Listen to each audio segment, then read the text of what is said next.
Welcome to Queer News Tonight. This is the world's first and only LGBTQ daily news television show, broadcasting live and available on demand on your favorite streaming channels. Analytics company vidIQ has certified the Queer News Tonight YouTube channel as the world's most popular LGBTQ streaming news show. Our queer stories have reached more than 11 million views. We are proud that Queer News Tonight has more YouTube subscribers than any other LGBTQ brand in Florida. We thank you for watching and supporting our voice in our rainbow family. There's no other news program in the LGBTQ world like Queer News Tonight.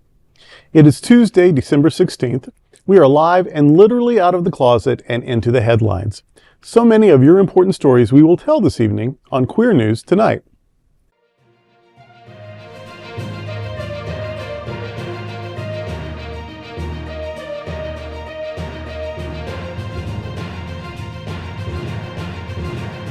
You're watching Queer News Tonight, the world's first daily LGBTQ evening news show.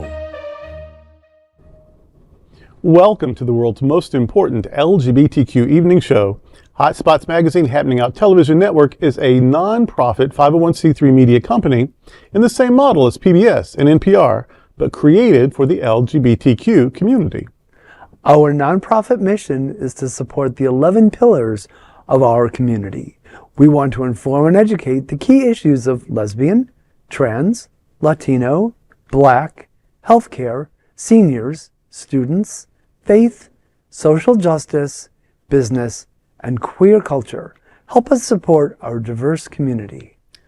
We are part of one of the largest LGBTQ nonprofit media companies in America, Hot Spots Magazine and Happening Out Television Network. In 2025, our magazine is celebrating 40 years of the LGBTQ experience, and Queer News Tonight is celebrating our 5th anniversary with more than 11,000 LGBTQ television stories. We present South Florida's major LGBTQ events, including Pride Fort Lauderdale, Stonewall Pride, and Pride Fete. Our magazine, events, television, news, talk, and entertainment shows support our mission to educate the LGBTQ and broader community. In 2025, more than 100 community leaders will sit at this table and share their voice as our anchors. Together, we host this show to support the LGBTQ community. Let's meet this evening's anchors at Queer News Tonight. Let's welcome anchor Gregg Shapiro. An inductee into the Chicago LGBT Hall of Fame, Gregg is an entertainment journalist whose celebrity interviews and reviews run in a variety of regional LGBTQ publications and websites. Welcome to Queer News Tonight, Gregg. Well, thank you for the warm welcome, Bishop, and it's nice to be here with you and the Cindy Brown. So Hanukkah's here, Christmas and Kwanzaa will be here before you know it, and if you're looking for last-minute gift recommendations, I have two. The first is Jeff Copeland's book, Love You Madly, Hollywood Lawn, a walk on the wild side with Andy Warhol's most fabulous superstar, published by Feral House. And Grammy-winning singer-songwriter Brandi Carlile's new LP, Returning to Myself on Interscope, Lost Highway Records. This is good for both the gays and the lesbians. She's a big out queer singer. We love her. Both would make fabulous gifts if you are still looking. Let's welcome anchor Cindy Brown. Cindy has been an activist for the LGBTQ plus community for 35 years, working for, serving on many local nonprofit boards. She served as the founding executive director of Miami Beach Pride and currently sits on the LGBTQIA advisory board for Miami-Dade County. She also runs her own consulting company, Synergy, for nonprofits, helping with finance, strategic planning, board structure, grants, and more. Cindy Brown, welcome to the show. Thank you. It's always a delight to be here with you two gentlemen. I use that term loosely, but we know what you mean. I love those gift ideas, Greg. Yeah. That's fantastic. I hope someone will get those for Christmas or one of the holidays. And of course, let's welcome tonight's lead anchor, Bishop Durrell Watkins. Durrell is the senior minister at Sunshine Cathedral, one of the most important LGBTQ churches in the world. He is an auxiliary bishop of the Global Justice Institute and the current president of the Divine Science Federation. Welcome, welcome, welcome, Durrell. I feel welcome. I'm always glad to be here. And I want to welcome you to our Christmas Eve service at Sunshine Cathedral. It's 1480 Southwest 9th Avenue in Fort Lauderdale. Our services are at 7 p.m. and 9 p.m. on Christmas Eve, December 24th. Big extravaganza, lots of music, lots of decorations, lots of fun. So 7 or 9, I hope to see you there. I'm Durrell Watkins, and let's queer up politics. Trump administration halts prison safety for LGBTQ. Donald Trump's Department of Justice is in the process of modifying standards to 2003's Prison Rape Elimination Act. Part of the changes is bringing the policies in line with the president's executive order requiring the U.S. government to only recognize two sexes. During this revision, facilities including state prisons and jails, federal prisons, juvenile detention centers, and immigrant detention centers will not be inspected for standards meant to protect LGBTQ and intersex individuals. Just Detention International's executive director Linda McFarland said about this change, quote, "It's going to make people less safe. And when facilities are less safe for the most vulnerable and marginalized, they're less safe for everybody," end quote. JDI is a human rights advocacy group that works to end sexual abuse in detention centers, and McFarland was an advocate of passing PRAE in 2003. LGBTQ prisoners were found to be more than 6 times more likely to face sexual assault while incarcerated, according to a 2015 survey by criminal justice group Black and Pink. This is, you can't understate how horrific this is. Of course, rape is about domination and control and humiliation and dehumanization. And what this government is saying, this Department so-called of Justice is saying, is that that's on the table. Right. Like this is now legitimately on the table. Instead of keeping people safe, no matter what their crime was, no matter what their sentence is, they should be able to serve their sentence without being tortured by their fellow inmates. Exactly. That they're now giving permission to torture and humiliate the most vulnerable, the weaker people, of course. And I don't think that it's an oversight. I really think that this administration has made a full-on assault against LGBTQ plus people, especially the T and the I and the NB. And I think this is just this is a message saying you can dehumanize them because we're dehumanizing them. Exactly, and it's so visible. And they don't even make any efforts to hide it. It's, there's no question. And to penalize people for who they are, yeah. That's the most unchristian thing ever. And these folks are claiming, they're using the Bible to justify their actions. Jesus was woke. Yeah. Make no mistake about it. Right. And this is not what protecting people. These are super vulnerable people. And you don't need to be Gandhi or Buddha No. to say, once you hear that someone is 6 times more likely to be victimized, Let them come it is back just in. your human response Protect to protect them. Of course, Exactly. of course. Well, and this has the cloven hoofprints of Pam Bondi and Kevin Roberts and Russell Vogt all over it. This is just when they say it's the administration. The administration is the Heritage Yeah. Foundation. Right. Yes. So. Yeah, on their own, there aren't 20 people in the administration that could, find their ass with both hands. Exactly. This is the Heritage, and it's evil. They to use rape as a weapon is just so beneath a civilized country. And they keep talking about us like people should be desperately afraid of us. Right. Come on. Yeah, well, I'm more and more afraid of them. Of them, for exactly. Sure, for sure. Exactly. I'm Gregg Shapiro, and let's queer gay culture. Palm Desert proposes no more Pride Month. Palm Springs Pride responds. Today, the small California community of Palm Desert is considering a proposal from Mayor Pro Tem Joe Perdetto to stop recognition of Pride Month. In an interview with News Channel 3, Perdetto said, quote, "My goal is to create unity in our community, and the formula for unity is simple, and it's common sense. When you focus on differences, you get division, and when you focus on similarities, you get unity. And that's what I'm trying to do," end quote. State Assemblyman Greg Wallace has spoken out against the decision, writing in a statement on Saturday, quote, "Pride Month recognition doesn't create division. It affirms that every resident deserves to be celebrated and respected," end quote. Palm Springs Pride has also released a statement calling out Perdetto. In it, they write, quote, "Palm Desert is not Palm Springs. Let's be geographically clear. We are 12 miles apart."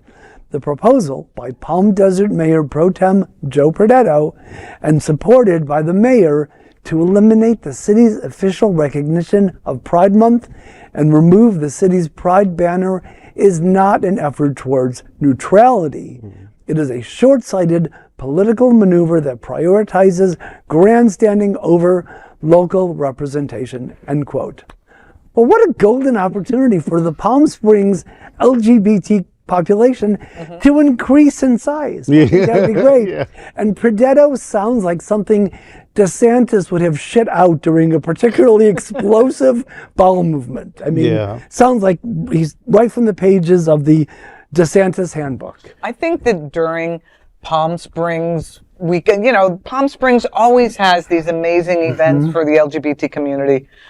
I think that the restaurants and in the other Palm, whatever, I don't even Palm Desert. Palm Desert, you know, if they have gay-owned businesses, I think everyone that goes to Palm Springs for those events should go in there and be as gay as possible. Right, and show them what we provide, the money we provide. And Pride isn't, you know, Pride is about representation. And if we could just celebrate our things that we have in common, that would be great. But we're vilified for who we are, vilified for how we're different. So there's no common ground there. No. And he's wrong. I would at least be, you know, like polite about it, though, if he was also coming after the St. Patrick's Day Parade and the San Gennaro Festival, but no.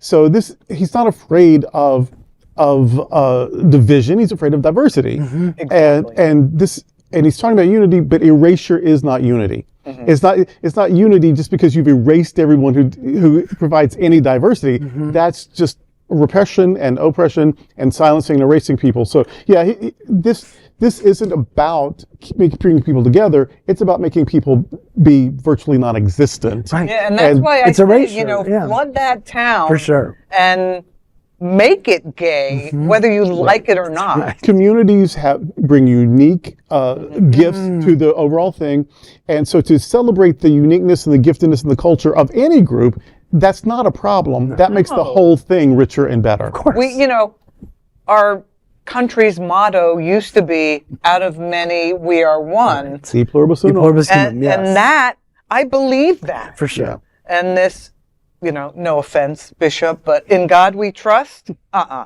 You know, that's ridiculous. We can't run this country based upon any religion. And we don't mean it anyway. Right. Because whatever exactly. even if you're atheist, still the literary or the mythical image of God still represents goodness. And we do not we are not letting ourselves be governed by goodness. Right. So it's a lie anyway. Yeah, absolutely.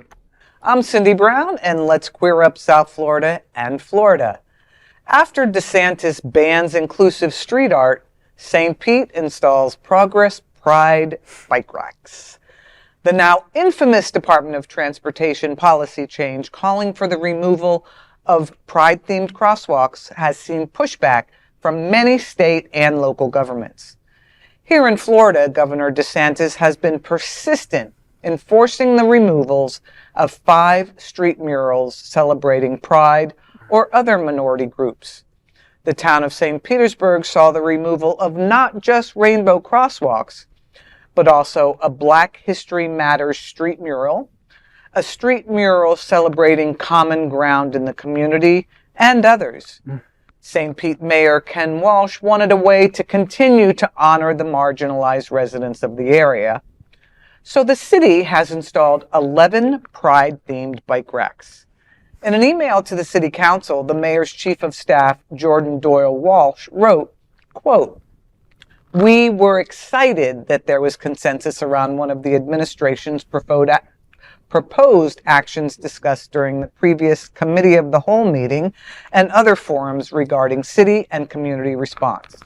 We thank the City Council for supporting and collaborating on this effort, and we look forward to working with you and the community as we move forward together." End quote. That is creative pushback. Yeah. They did the same thing in Miami Beach. They dug up the crosswalk. Right. So now you go down Ocean Drive, there's no crosswalk, but there are Pride banners on the light poles. You know, I was born in St. Pete, and I'm very proud of the mayor and what the city council has done. And really, it's about celebrating the people who live in your community. Yes. And I'm sorry, but brightly colored crosswalks are safer. Yeah, right. Period. Yeah, Exactly. If you're driving and you see it, yeah, Yes. Yeah, it you is know much it's a safer. crosswalk. Of course, of And course. I love the way these different municipalities have been creative to kind of combat this whole anti-LGBT, anti-Black Lives Matter, anti-anything that's not like them. Yeah. But, and I always say this, that it's annoying. Like, yes, our state government is problematic, and our national government, right, is problematic. And they're not worried about public safety. They are trying to erase communities. They are trying to dehumanize LGBTQ people of color, people who have immigrated. This is an intentional way of trying to erase whole groups of people. But here's the thing about these horrible people doing these horrible things. They didn't come rushing in tanks. These are all elected people. Right. Yeah. And so hopefully things are terrible enough that we're finally looking at ourselves and saying, this isn't who we want to be, and we're not going to ever say, because most of this, who are people who are now having buyer's remorse, but they weren't fooled. They said from the beginning, this is who we are and what we want to do. When They people just tell you thought who they are, They showed that. they just foolishly thought the tiger was never going to eat their face. Right. right? And Surprise. Well, but I mean, the tide is turning. The new mayor of Miami, a woman, a Democrat. And she's amazing. She was on the Miami-Dade County Commission. She was one of the commissioners who advocated for the LGBTQ advisory board, which I sit on. And very progressive. And, you know, speaking about creative way to combat these erasures, you know, in Orlando, there was a crosswalk by the Pulse Yes, Memorial. by the moment. Yes, I was And just there, after they took that up, a group of folks went out there every single morning with chalk. Yep. And they drew that rainbow crosswalk. Right. The rain would wash it away, but they came back the next day and the next day and the next day. Yeah. And they, you know, they try and erase us. But we're here. We are here. More Progress Pride racks. More Progress Pride bridges. Yes. More Progress Pride lampposts. More Everything. rainbows everywhere, please. Thank you. yeah, it's a shame that we have to be that creative in resisting our own country, our own state, our own city, or whatever, but we do, so let's keep at it. Yes. LGBTQ 1 Minute News. Let's queer up entertainment. Queer Netflix military show Boots canceled after 1 season. Queer coming-of-age military show Boots has been canceled by Netflix. The show, which had premiered on October 9th, was based on Greg Cope White's book, The Pink Marine. Despite huge support for the show from the LGBTQ community and vocal support from queer veterans, the show also received right-wing backlash. The Trump administration issued a statement from the Pentagon. In the statement, they said that officials, quote, will not compromise our standards to satisfy an ideological agenda, unlike Netflix, whose leadership consistently produces and feeds woke garbage to their audience and children, end quote. what a loathsome human. Whatever. Here's the thing about Booth. It was a great show. It's based on a person's memoir, on a person's autobiography. These things happened. And it's not like they changed the history. He stays in the closet. I may as well ruin it for you if you haven't seen it. He stays in the closet and compromises himself for his military career that is so important to him. And so I don't understand this wake garbage that we're selling to our kids. Yes, we want our kids to be nice people, good people, but this is just a story of a man's life, and it doesn't come out with him coming out. And so I don't know, other than just admitting that gay people exist in the world, I don't understand what was so terribly woke about it. But I do have this to say about woke. Let me say this about woke. The Buddha was called the Awakened One. The reason he is the Buddha is because he was 24/7 woke. Jesus in the Garden of Gethsemane told his disciples, watch and pray, stay awake and pray. And then they were sleeping, he was mad at them. To be woke is usually a good thing. You want to stay awake, be aware, be conscious that there are other people in the world and that they matter. Woke garbage, woke is the gospel. That's right. Well, and perhaps Boots could migrate to the more civilized HBO Max, home of the Zamboner-inducing heated rivalry. I love heated rivalry. Well, It's so good. The reality is, it's a TV show. Right. It's a paid network. You have to subscribe to Netflix. If you don't like it, unsubscribe. That's right. You show it that. Or simply do not watch the show. Yeah. Right. Well, No one's forcing them. not since the Murphy Brown, you know what I mean? Like, why is the government coming for content, for television content? And the reality is that these shows are real life. I mean, especially Boots. It's based on a something that memoir. actually happened. Yes. Right. It's a true story. Right. So, yeah. More erasure. I am not here for it. LGBTQ 1 Minute News. Let's queer up the USA View. HRC issues statement on murder of Rob and Michele Reiner. Legendary comedian, actor, and director Rob Reiner and his wife, photographer, film producer, and businesswoman Michele Singer Reiner were allegedly murdered by their son on Sunday. The couple, who were longtime allies of the LGBTQ community and helped fight for marriage equality, have been honored by the Human Rights Campaign. HRC President Kelly Robinson wrote, quote, "The entire HRC family is devastated by the loss of Rob and Michele Reiner. Rob was nothing short of a legend. His television shows and films are part of our American history and will continue to bring joy to millions of people across the world. Yet for all his accomplishments in Hollywood, Rob and Michele will most be remembered for their gigantic hearts and their fierce support for the causes they believed in, including LGBTQ plus equality. So many in our movement remember how Rob and Michele organized their peers, brought strategists and lawyers together, and helped power landmark Supreme Court decisions that made marriage equality the law of the land, and they remained committed to the cause until their final days. The world is a darker place this morning without Rob and Michele. May they rest in power," end quote. A tragic and unnecessary pair of losses.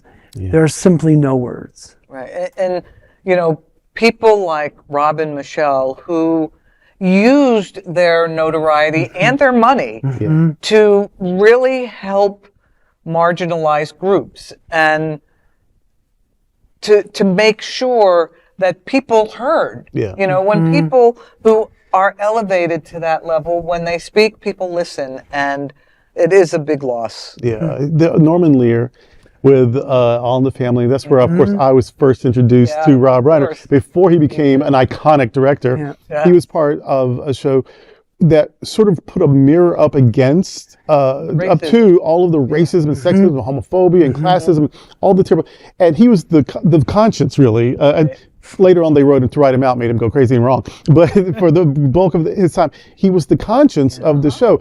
And that's when I'm growing up as a child. And that really influenced the person I became, influenced my values to this day. And that those really were his values. They were actually Carol O'Connor's values too, but he had to play the bad guy. Right. Yeah. But that he actually lived those values until the very day Right. he left us. And so I knew less about his wife until recently, but that they really did just put their lives on the line and are heroes and martyrs, really. They left their mark. They did. Terrible loss. And what a good mark it is. LGBTQ 1 Minute News. Let's queer up lesbians and queer women. Lesbian no more. What Gen Zs are calling themselves. A new study shows that lesbians are dying out. In a way. Researchers at the University of Manchester analyzed information from users of a dating app for queer women and non-binary individuals called Zoe. While lesbian and bisexual were still the most commonly used terms in general, the study found that Gen Z users were far more likely to use broader terms like queer, pansexual, or even asexual.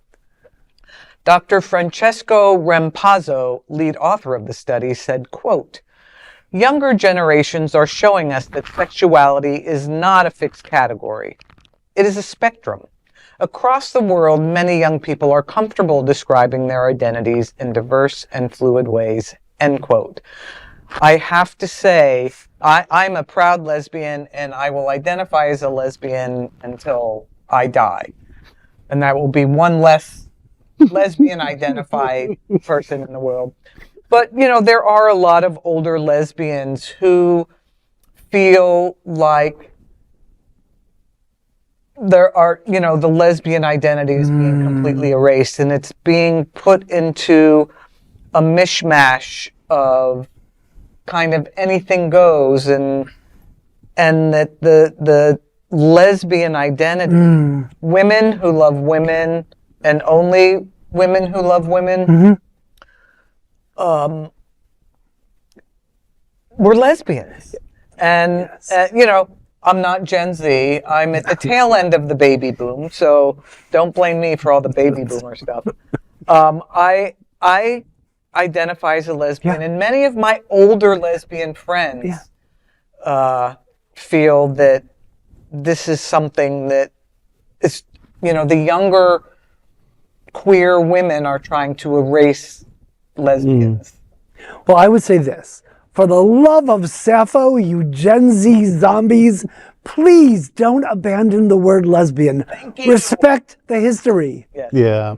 You know, the reason that L comes first in LGBTQ is because the lesbians saved us in the AIDS crisis. Oh my God. They, you know, when no one would see us, they would see us. They would bring us. You know, they were our best friends. They were our caregivers. And so, if like you call yourself whatever you call you. If you tell me you want to call yourself that, I'll call you that. Right. But also, there's a history there that's heroic. We don't. So don't. No, I'm old. I'm Gen X and whatever. So, do you? The young kids coming up always are the ones like it becomes your movement. So but just while you're moving and while you're making things better, remember that those of us from behind did some good stuff, and you know, and you're building on that. So you don't have to destroy it; just build on it. And so I think lesbian is a good word. In fact, if I'm not saying queer, I'm saying LGBT. Blah, blah, like L is the first word. Yeah, and I think that you hit it on the head with history, and you know, we need to make sure our young queer people know queer history and value it. Yeah. And for me, queer, I mean, I'm queer identified in lots of ways, but when I'm speaking about the community, it's an umbrella term for everybody, Exactly. but everyone under the umbrella still in my mind, needs their niche. Absolutely. Yeah, I agree. These are today's headlines from Queer News Tonight. Our anchors represent the best of our LGBTQ family. If our community is important to you, share this news with your friends and family. Don't forget to join the conversation on your favorite streaming platform. Queer News Tonight is the only live LGBTQ digital television show in the world that is out of the closet and into the headlines. We need your support. If our community is to grow and then thrive, we must tell our stories and bring them to the attention of the broader world. This is the only place in the world that tells these types of LGBTQ stories in motion and sound. That is the passion of Hotspots magazine, Happening Out Television Network, and Queer News Tonight. I'm your anchor, Durrell Watkins, and I thank you for joining us on behalf of my fellow LGBTQ anchors here at Queer News Tonight, Gregg Shapiro and Cindy Brown. We'll see you daily at 8 p.m. To our LGBTQ+ world, we wish you a good night.